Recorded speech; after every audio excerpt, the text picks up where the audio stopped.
Jerry Hill is with us. I need to apologize. Starting out, I made an assumption yesterday, end of the show, that you would be here on a Wednesday, as you always are, unless you're traveling. So I said that. Yeah. But then you made the point very clear to me that I can't assume that. I need to ask you to be on.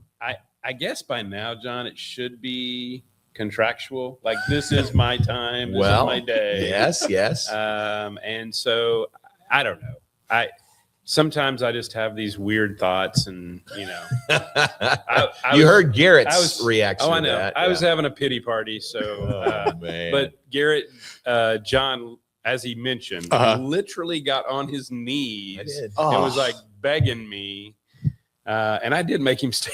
That's right. That's funny. I finally was like, rise up. Rise up, son. Yes. When he said, you may rise. You may rise. But it took a few minutes for him to say that. So I didn't think he was going to stay down. I'm like, John, what are you? No, I couldn't get up. That's what it was. Knees I locked couldn't up. get up. Right. Yeah. All right. Well, I know the procedure now. Yes. So maybe Jerry will be on with us next Wednesday. Maybe not. I got to ask him. Yeah, I got to make a formal request. See how it goes. I mean, it's a non-class day. Yes. I know. That's why I scheduled it for Wednesdays. It is the perfect time for me to, because class does start next week. But yeah. It's like Felicia Mulkey when I had her on the live show from the Brazos Landing. Yeah. You made the point that I went straight to her to ask and didn't go through. Did not go through the proper athletic communications. Yeah, man. This guy is just—he's a little bit out of control. I see where you're the producer. You need to rein it in a little bit. Okay. Talk about ego. He's a little bit out of control. Yeah. Okay. Thought he could just contact Felicia, the coach, directly. Who does muscle that? You, man. Yeah. Nobody else does that, do they? No, nobody does that. Nobody does that. Nobody in this studio. As opposed to this was really funny. Not to stay on A&T for too long, but Felicia sent me an email, forwarded me an email. She'd gotten a request to be on a podcast. And she was like, to the best SID. But in the email, she said, if Jerry Hill approves it, I would be glad to do this. So nice. I actually had to approve but and then there's John Morris that he's just out there inviting. Sidestep Jerry. Who I don't need to talk to anybody. I know Coach V. So. Exactly. It's a new game, John. All right. That'll never happen again. I mentioned off the top, you heard Jeff Watson passed away and Bill Adams recently. Yeah. That's tough. It's been a tough stretch here. Yeah.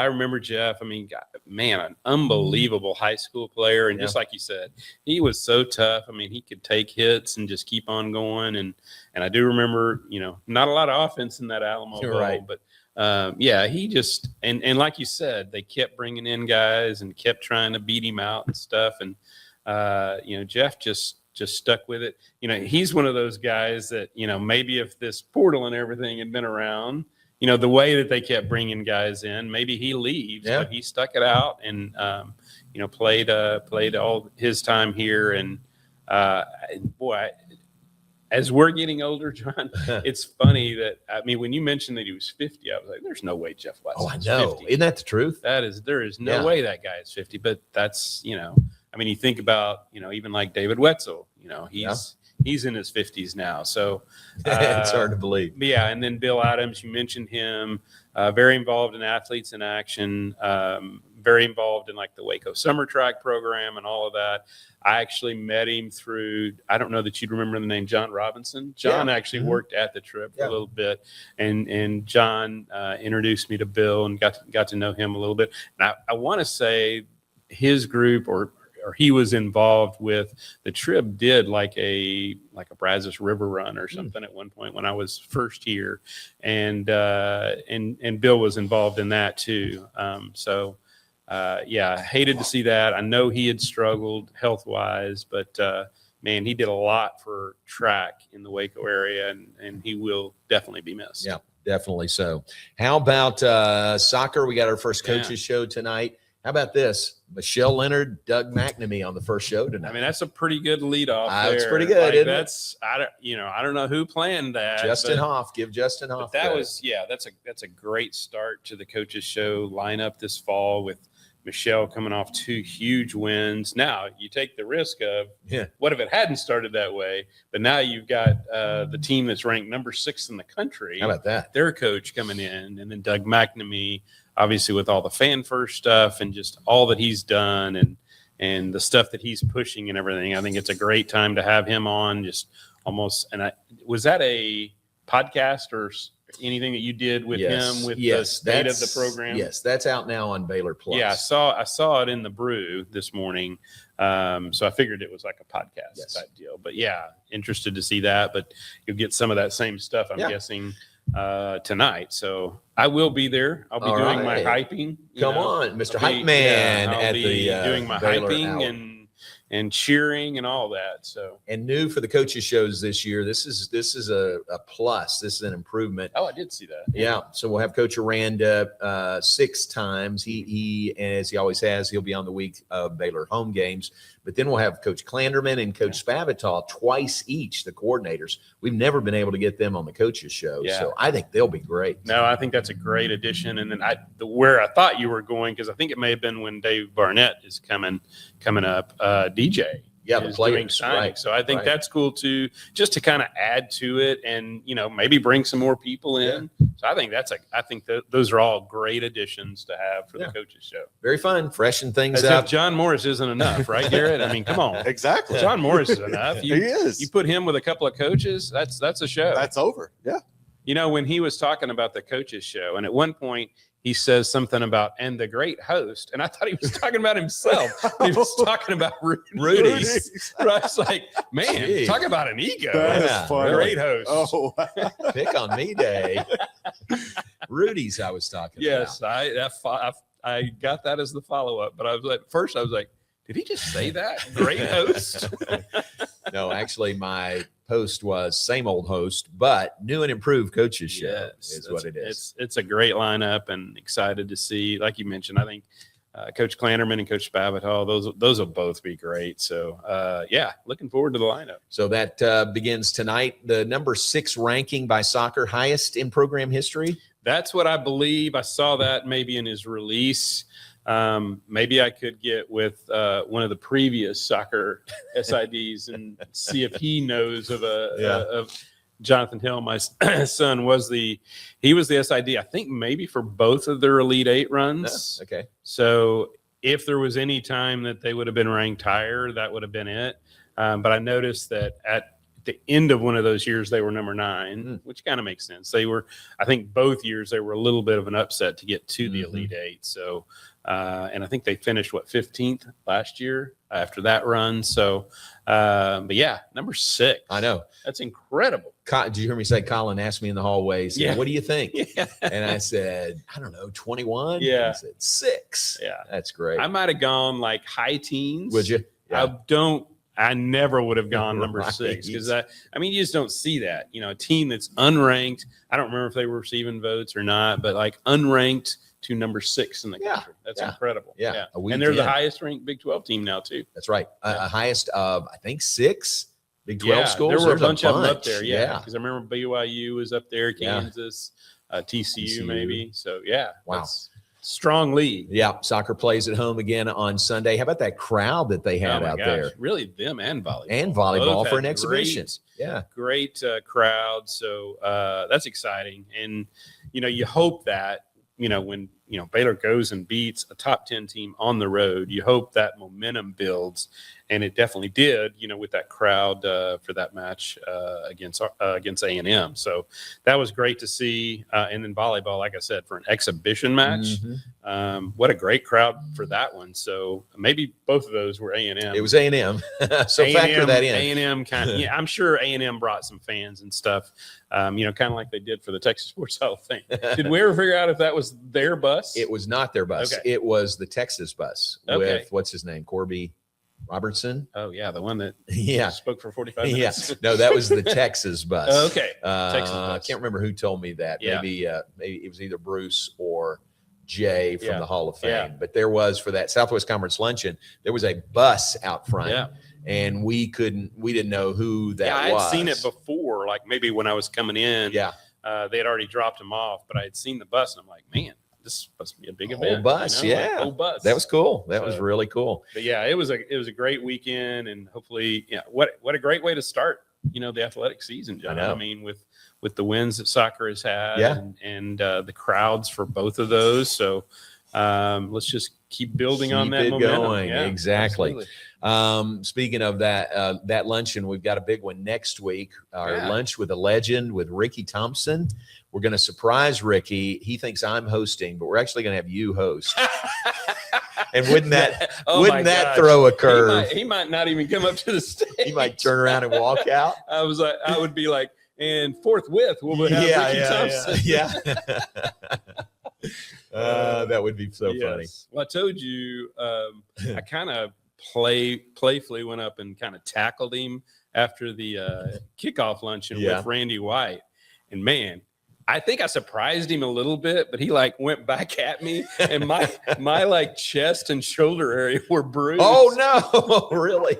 Oh man, man. no, that'll be so much fun, John. I'm glad we're doing that with Ricky next week. So maybe we can double that up and be John Morris's birthday party too. I did talk to, I guess may have been Bob, but we do need to get together for a birthday dinner. Any reason to get lunch. together? Any reason to get together is good. Yeah.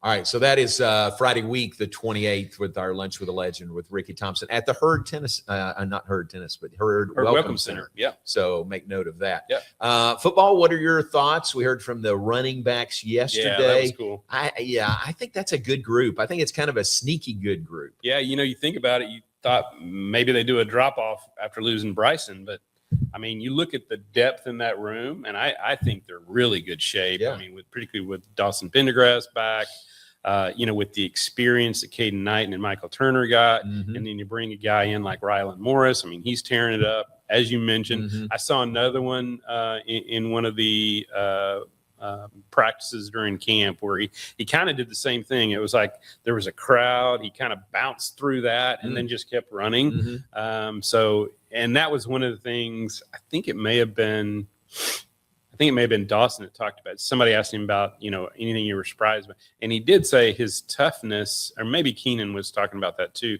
But Dawson said, I think maybe his cousin or somebody, he knows somebody that coaches at Hunting that's Grove. what it was. Yeah. So he kind of knew about him. Yeah. I mean, I think that's a great addition. And it's probably one of those that kind of flies under the radar a little bit when you sign him and when you bring him in.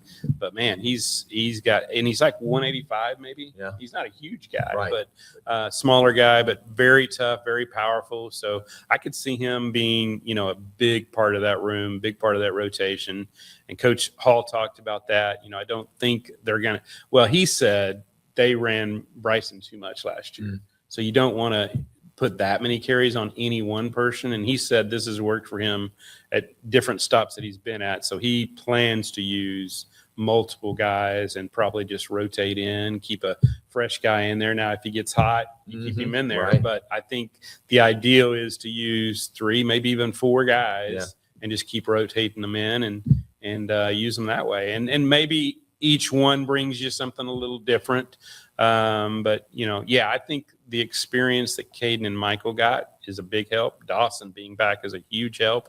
And then, like I said, with Rylan coming in, I think it's one of the deepest rooms for Baylor football this fall. I think. Yeah, and don't you think maybe defensive line is another area another that really good group. Yeah, and particularly with Hosea Wheeler getting eligible or getting that ruling, I think that just makes that room really, really good, John. And I think it could be one of the best D lines they've had in a while, I would say. which is great. So, and particularly in the middle there, not even looking at the ends or the jacks, I think the defensive tackles, I think that's a really good group. So I'm excited about them. Yep, very good. Anything else from the interviews or from practice that has caught your eye? Well, and of course, I missed a few days being in North Carolina to see my son and his family, but the last one was the offensive line, and it was good to see them talk about it seems like it's kind of solidifying. I mean, there's still some battles going on and everything, but Colton Siraki kind of getting settled in at center. That's a huge thing. When you lose Coach Yak, when he didn't get his ruling. So that was good to hear. And, those guys are always, I don't remember if you were there that day or not, but those are always great interviews. They are offensive linemen. Yeah. There's just something about those guys. Yeah. I think back to Jason Smith and how good he was in that role. So that was a good deal. And I missed the cornerbacks with Coach Modkins. But yeah, and missed Bate with the receivers. Yeah. So, and I can't remember who we have left this week. I know we get Coach Aranda on Friday. Today scrimmage on Friday. Yeah. Today, who are we getting today? Hang on. Garrett's looking it up. Garrett is efforting. But yeah, so it's been good. You get Cheney today, Jamar Cheney. Okay. Jamar Cheney. Okay. So and who's on the under 40 coaches? What is that for Texas football? 40 under 40. Yeah, 40 under 40. So he's on that list. And so that'll be good. But yeah, I think it's been a good camp. I look over there, what do they call that? Something Island, where all the injured guys are. And there's not that many. Sometimes you'll see like 15, 20 guys over there. And I think I only saw like 3 or 4 on bikes yesterday. You want that to be so as that's as possible. Yeah, that's a good sign too. That, I think that was one of the things they were trying to do too, is like, man, let's keep these guys healthy. Let's get them to the season. Right. You lost some last year. I think Dawson may have been one of the ones they lost during camp. Yeah. So I think the idea was maybe going a little bit less or not having as much physical stuff. So I think that's the key, is getting those guys to that first game and getting them healthy and, being there for that. And you mentioned Bryson Washington, who was here as a running back last couple of years. He has transferred, and he is where is he? Oh, let me see. Let me Auburn. think about this. Yeah. I don't think he's starting, is he? No, Garrett, reports have been underwhelming. Yeah, so the reports coming out of camp are Alex Golish hasn't been pleased with how he handled his offseason and his rehab to get back. And right now he's fighting out to be the third string running back. Oh, wow. Yeah. Third string. Not good. Man. Well, I had heard earlier that he was highly motivated to play against Baylor. I mean, I don't think there's bad blood there. Right. Yeah. But I hate that he's not here. Right. He just couldn't stay healthy. Right. He just could not stay healthy. Yeah. And I mean, in his time here, he was really good. Yeah. I think that was evident. But one of the best, particularly younger backs that we've had, I think, a guy that really dominated in his early years like that. I think back to Shock Linwood was like that, where he was able to come in and play right away like that. But I mean, like I said, when you look at the depth in that room, though, yes, you miss Bryson, but then you look at all these pieces they have, and I think we're going to be fine in that room. Yeah, I think they're going to be good. All right. Anything else? So I was looking. I mentioned the Baylor brew. Yes, that they send out. I noticed in there I'm not even going to Connor Van Schauch. Yeah. Say that again. I'm not the tennis SID, so I don't have that pronunciation down. He helped Namibia. I'm just struggling on these. That's just straight Namibia. Namibia. That's not hard. He helped them advance through the Davis Cup, I think, to the Group 2 qualifier. He went 5-0 in his. And it's like the farthest they've progressed in a while. So, and he's obviously coming back from a great year that he had last year, all Big 12. So excited for him. And man, John, we got a busy schedule going on, right? It's coming. Exactly. You and I saw the baseball guys yesterday. Yeah. They're all here, which is early. Classes don't begin till Monday. Yeah. Today is the first of 2 really big move-in days. Right. So if you don't have to go to campus, don't go to campus today, or don't try to drive or walk. Yeah. But all the baseball guys were working out, so that was fun to see. Again, it's one of those signs where you're like, if you're seeing all these guys, and baseball was a little bit of a surprise. I did not expect to see them like that, but when you start seeing all those, it's coming, it's getting close. So, class starts Monday. My first day is Tuesday. Just finished my syllabus, so all right, I got to get that sent in. But your class is Tuesday, Thursday, Thursday, 12:30, and I have this great speaker lined up, Garrett, for later in the fall semester. maybe I'll invite you over to see if you want to I'll come come I'll here. check it out. John Morris. Yeah. Absolutely. Yeah. Garrett come speak. That'd be good. So yeah, it's exciting. This is my 4th year to do it. So excited for another. And I looked at the role and I'm like, I think this is the first time that I don't know that I know any of them. Oh, really? Yeah. No student athletes? No student athletes. None No of alley check? no alley check. Yeah, I've had some really good ones in there. So no, I don't have any student athletes. I mean, there was one semester where I had like 5 or 6, Cool. and they were all women. Yeah. I mean, that's been one of the things, John, that surprised me is the number of women that have been interested in sports writing class. Like usually it's over half. Yeah. Of the classes is women. So it's fun, it's exciting, and looking forward to another semester. Very cool. Yeah. All right. Thanks for coming in. Absolutely. I will go through the proper channels to confirm if you'll be with us next week. I need you to let me figure out a contact that you can ask. Go through? Yeah, that you can go through. I'll have my Like people call your yes, people. like you can Garrett, go you're through, my people, okay? You can go through I'll be your people. Debo. Okay. You can go through, we'll say Colin Pirtle. Pirtle, all You right. have to go through Colin My Pirtle. people will contact Garrett your will people. contact Colin. You and I So don't do anything. Yeah, we're not involved at all. Garrett will contact Colin. He'll line me up. See what I deal with here in I the see. athletic Yeah, department? I see. See what I Man. deal with Hey, we have every to day. follow the rules in the athletic department, okay, Garrett? I mean, Rules matter. Rules matter. Yes. Yeah. Yeah. Okay. Thank you, Rules- Jerry. Thank you, guys. Appreciate you. The 1983 North Texas State Journalism News Ed Student of the Year. Student of the Year. Yes, sir. Jerry Hill. Woo. And very proud of it. Do you have a plaque on your wall? Did you get a plaque for that? I remember. So Did you get a pat on the back? Al Hurley was our president at the time. Al Hurley. And I remember him presenting me I think it was just like a certificate. or Certificate? whatever. Yeah. Can you find that certificate? I'm going to look You know for what? it now. If you find that certificate, we're putting it Get on him- this set. It'll be the only North Texas thing we have up here. I was trying to think what else I could add to this. It's a great display here, but yeah, All right, if I find can something. find that, All right. I will definitely. All right, bring it up please here. do. Please Yeah. look for that. Absolutely.